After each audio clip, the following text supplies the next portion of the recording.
नमस्कार, एबीपी गंगा में आप सभी का स्वागत है। मैं हूं आपके साथ अनु सिंह। यूपी विधानसभा चुनाव के 7वें और आखिरी चरण की जंग में बस कुछ ही घंटे बाकी हैं। कल सुबह 7 बजे से वोटिंग शुरू हो जाएगी। 9 जिलों की 54 विधानसभा सीटों पर वोट डाले जाएंगे। सियासत के कई सूरमाओं की किस्मत ईवीएम में कैद हो जाएगी और एबीपी गंगा की खास चुनावी कवरेज विजय तिलक में अब हम आपको बाकी 6 चरणों की तरह ही 7वें चरण के मतदान से जुड़ी हर बड़ी और सबसे पहले खबर भी दिखाएंगे। इसी कड़ी में आज हम आपको दिखाएंगे 9 जिलों का क्या है सियासी समीकरण। हमारे संवाददाता मतदान से पहले की तैयारियों से आपको रूबरू करवाएंगे।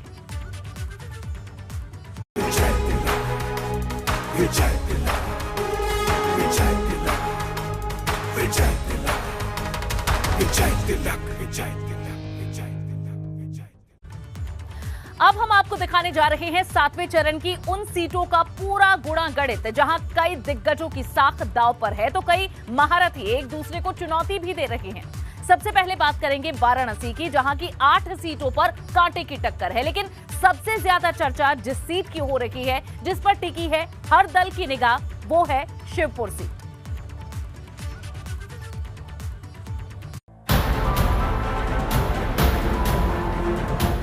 गंगा के किनारे बसी इस नगरी काशी पर सबकी नजरें टिकी हुई हैं, जहां 7वें चरण में वोटिंग होनी है और आखिरी चरण में सबसे ज्यादा चर्चा में रहने वाला जिला है। सियासी दृष्टिकोण से देखें तो वाराणसी अहम भी हो जाती है, क्योंकि वाराणसी में विधानसभा की 8 सीटें हैं और हर सीट पर जबरदस्त लड़ाई देखने को मिल रही है।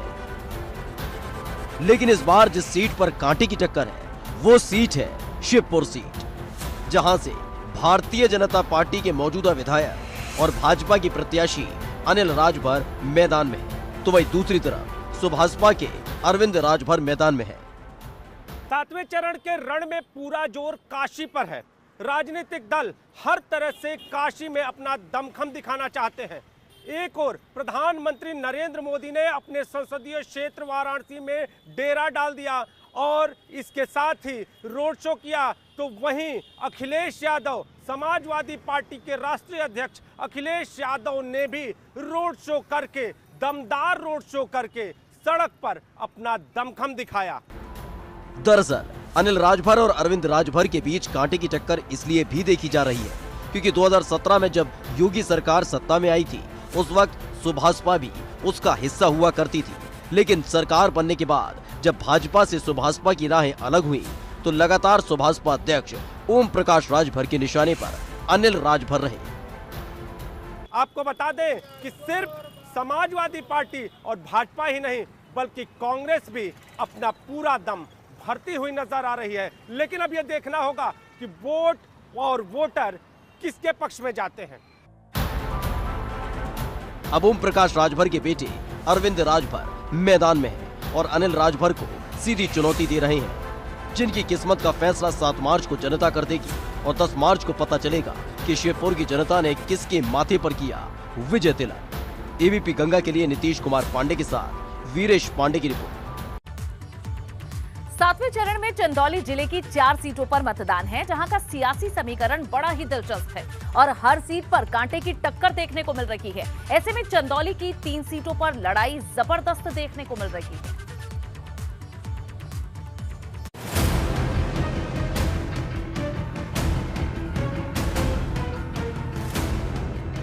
चंदौली जिले में विधानसभा की 4 सीटें हैं। 2017 में इनमें से 3 पर भाजपा ने कब्जा किया, जबकि 1 सीट सपा के खाते में गई। इस बार चंदौली की सकलडी सीट पर कांटे की टक्कर है, जहां से सपा ने अपने मौजूदा विधायक प्रभु नारायण यादव को फिर से प्रत्याशी बनाया है।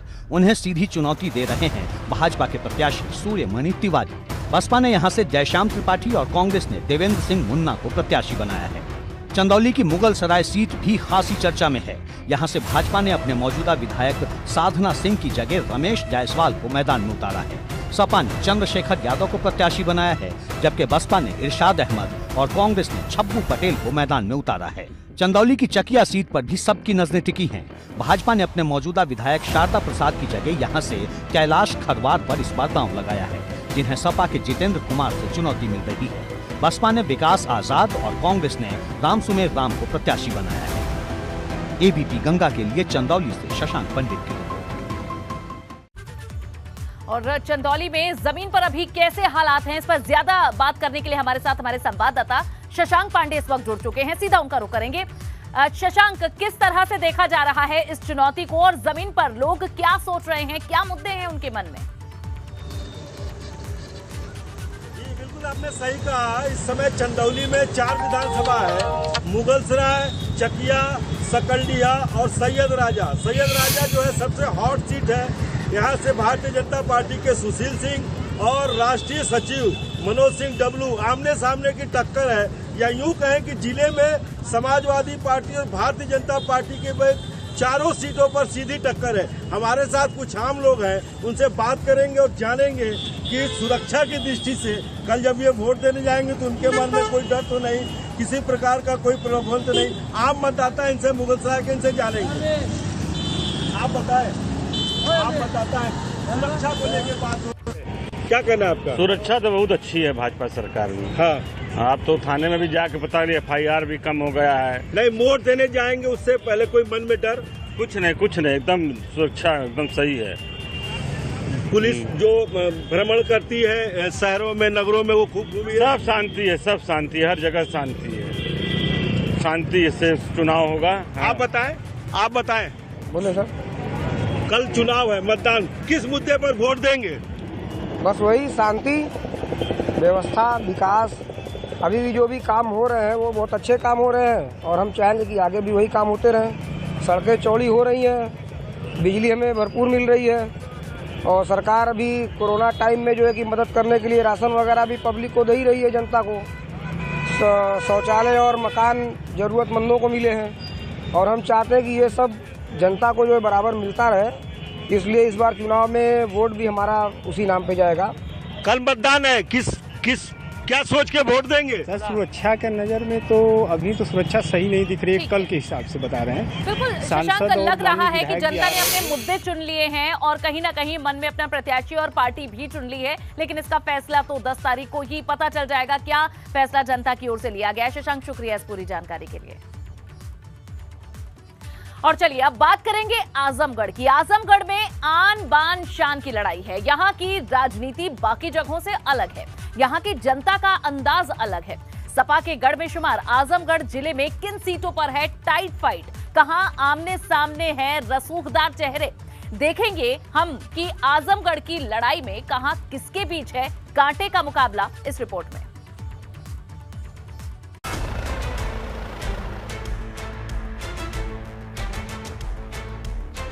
गाजीपुर और मऊ से सटे इस जिले में सियासत का अलग ही अंदाज रहा है। ये आजमगढ़ है जहां कई दिग्गजों की साख दांव पर लगी है। 7वें चरण में जिन 9 जिलों में वोटिंग होने जा रही है उसमें सबसे ज्यादा 10 सीटों वाला जिला है आजमगढ़। आजमगढ़ की 2 सीटों पर कांटे की टक्कर देखने को मिल रही है, आजमगढ़ सदर और फूलपुर पवई। फूलपुर पवई सीट पर भाजपा और सपा के बीच कांटे की टक्कर है। यहां से समाजवादी पार्टी के प्रत्याशी रमाकांत यादव है, तो वहीं दूसरी तरफ भारतीय जनता पार्टी के प्रत्याशी रामसूरत राजभर।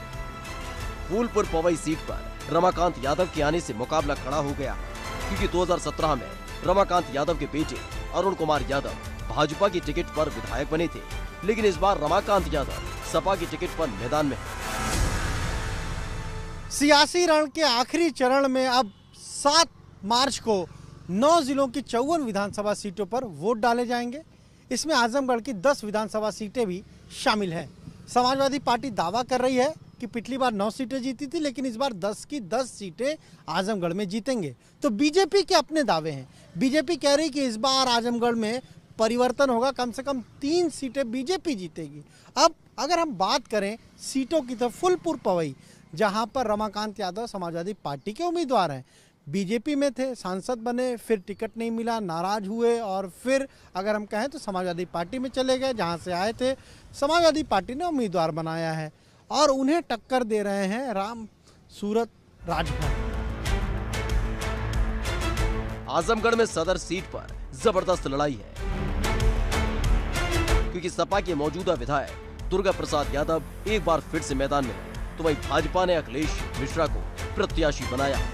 अगर हम आजमगढ़ सदर की बात कर लें, दुर्गा यादव 8 बार से विधायक चुने गए हैं, फिर दावा कर रहे हैं कि 9वीं बार भी चुने जाएंगे। लेकिन बीजेपी का दावा है कि इस सीट पर उनके जो उम्मीदवार हैं अरविंद मिश्रा, गुड्डू, वो चुनाव जीतेंगे। अब सबके अपने दावे हैं, सबके अगर हम कहें तो अपने अपने वादे हैं, और जनता, आजमगढ़ की जनता ये जो है इसको तय करना है कि वो 7 मार्च को जब वोट देने जाएगी तो ईवीएम में कौन सा बटन दबाएगी, और 10 मार्च को जब परिणाम सामने आएंगे तब दावे और हकीकत क्या है सबको पता चलेगा।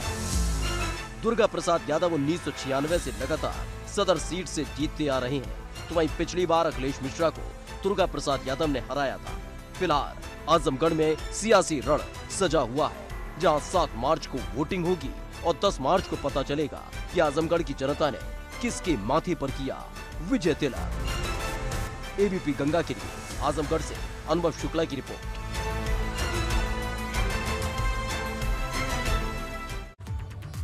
तो अखिलेश यादव का संसदीय क्षेत्र है आजमगढ़, यहाँ की जनता क्या सोच रही है ये जानने के लिए सीधा रुख करेंगे हमारे संवाददाता खुर्रम नुमानी का। खुर्रम, जनता क्या सोच रही है? चुनाव प्रचार बंद हो चुका है, जनता के मन में अब क्या है? अच्छा, नहीं रहने चल रहा है जी। यह सीट 1985 से दुर्गा प्रसाद यादव के पास है, जो समाजवादी पार्टी के टिकट है। मात्र 3 वर्षों के लिए यह सीट समाजवादी पार्टी के पास, दुर्गा प्रसाद यादव के पास नहीं थी। यहाँ के काफी लोग मेरे साथ मौजूद हैं, हम इनसे बात करेंगे कि आखिर क्या इस सीट पर भारतीय जनता पार्टी के अखिलेश मिश्रा क्या दुर्गा यादव को टक्कर दे पाएंगे, या फिर यह सीट दुर्गा यादव के पास ही जाएगी, यानी समाजवादी पार्टी की रहेगी। आप ये बताएं क्या होगा इस बार? जैसे आज से कुछ दिन पहले तक भाजपा सपा से लड़ रही थी, लेकिन कल के ऐतिहासिक रोड शो के बाद अब सपा जो है भाजपा से लड़ रही है, यानी कि भारतीय जनता पार्टी एक मुख्य पार्टी के रूप में उभर करके आ रही है। और जनता में इतना आक्रोश है कि 40 साल से जो सदर की बेहाल जो दिख रहा है, इसके प्रति जनता में इतना आक्रोश है कि सारी जनता। खुर्रम, देखिए, ये महिला अपने मन की बात कर रही हैं और कल सभी लोग अपने मन की बात ईवीएम में कैद कर देंगे। शुक्रिया आपका। तो जाना हमने आजमगढ़ की जनता क्या सोच रही है, लेकिन मिर्जापुर की बात कर लेते हैं। मिर्जापुर जिले में भी 7वें चरण में ही मतदान है और यहाँ की 5 सीटों पर मतदान होना है। मिर्जापुर की 4 सीटों में से 3 सीटों पर कांटे की टक्कर देखने को मिल रही है। आप भी देखिए क्या है मिर्जापुर सीटों पर समीकरण।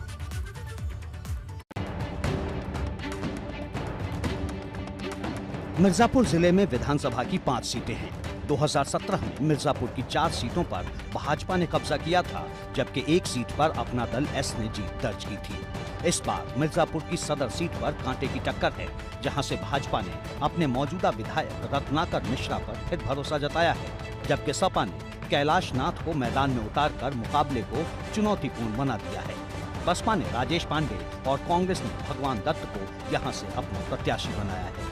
मिर्जापुर की चुनार सीट की भी खासी चर्चा है, जहां से भाजपा ने अपने मौजूदा विधायक अनुराग सिंह को फिर से प्रत्याशी बनाया है, जबकि सपा गठबंधन की ओर से अपना दल के की टिकट पर आरएस पटेल को प्रत्याशी बनाया गया है। इसके साथ ही बसपा ने विजय सिंह और कांग्रेस ने सीमा सिंह को यहां से मैदान में उतारा है। मुकाबला तो मिर्जापुर की मझुआ सीट पर भी दिलचस्प हो चुका है, क्योंकि भाजपा ने ये सीट अपनी सहयोगी निषाद पार्टी को दी है, जिससे विनोद बिंद मैदान में हैं। सपा ने रोहित शुक्ला को यहां से प्रत्याशी बनाया है, जबकि बसपा ने पुष्पलता और कांग्रेस ने शिव शंकर को मैदान में उतारा है। एबीपी गंगा के लिए मिर्जापुर से अनुज श्रीवास्तव की रिपोर्ट। और मिर्जापुर से भी ज्यादा जानकारी लेने के लिए सीधा रुख करेंगे हमारे संवाददाता मोहम्मद मोइन का, हमारे साथ जुड़ चुके हैं। मोहम्मद मोइन, क्या लगता है जनता के मन में अभी क्या है? आप वहीं मौजूद हैं, जरा लोगों से बात कीजिए, जानिए उनके मन में क्या चल रहा है। देखिए, मिर्जापुर में कल वोट डाले जाएंगे, लेकिन यहाँ के जो वोटर्स हैं वो चुप्पी साधे हुए हैं, चुप्पी तोड़ने को तैयार नहीं है। इससे जो सियासी पार्टियां हैं, जो उम्मीदवार हैं, उनकी बेचैनी बढ़ गई है। हमारे साथ तमाम लोग हैं, हम उनसे बात कर लेते हैं, जानने की कोशिश करते हैं। बताइए, किन मुद्दों पर आप लोग मतदान करेंगे? हम लोग सुरक्षा के मुद्दों पर मतदान करेंगे, और हमारे मिर्जापुर का जो मुख्य मुद्दा है वो पर्यटन। यहाँ पे माँ विंध्यवासिनी का बहुत उच्च धाम है, और इसको पर्यटन से जोड़ के अगर देखा जाए तो हमारे मिर्जापुर में बहुत संभावनाएं हैं, और हमारा बिल्कुल पर्यटन को जो बढ़ावा देगा उसको वोट करेंगे। आप बताइए क्या मुद्दा? मेरा मुद्दा ये है कि भारतीय जनता पार्टी जो 5 साल सरकार में काम की है वो कोई सरकार ने काम नहीं किया है। जिस जगह आप खड़े हैं गड्ढे अभी पाइप पड़ रहा है, सीवर लाइन पड़ रहा है और वो फिल्टर वाला पानी। और भी लोग हैं, उनसे जान लेते हैं। बताइए किन मुद्दों पर आप लोग वोट करेंगे? हम लोग विकास के नाम पर वोट करेंगे। विकास तो दिखाई दे रहा है। हाँ। आप बताइए, जो नई सरकार होगी उससे मिर्जापुर के लोगों को क्या उम्मीद रहेगी? बहुत अच्छी रहेगी। ठीक है, क्या उम्मीद रहेगी? क्या तो गड्ढा में तो सब। चलिए, मोहम्मद मोइन मिर्जापुर की जनता क्या सोच रही है हमने आपके माध्यम से सुन लिया। बहुत बहुत शुक्रिया। ब्रेक के बाद एक बार फिर से विजय तिलक में आप सभी का स्वागत है और अब बात करते हैं गाजीपुर के बाहुबली मुकाबले की। वैसे तो गाजीपुर में 7 सीटें हैं, लेकिन जिन सीटों पर सबसे बड़ा मुकाबला है, सबसे बड़ी फाइट जिन दिग्गजों के बीच है, वहां के समीकरण इस रिपोर्ट में आपको दिखाते हैं।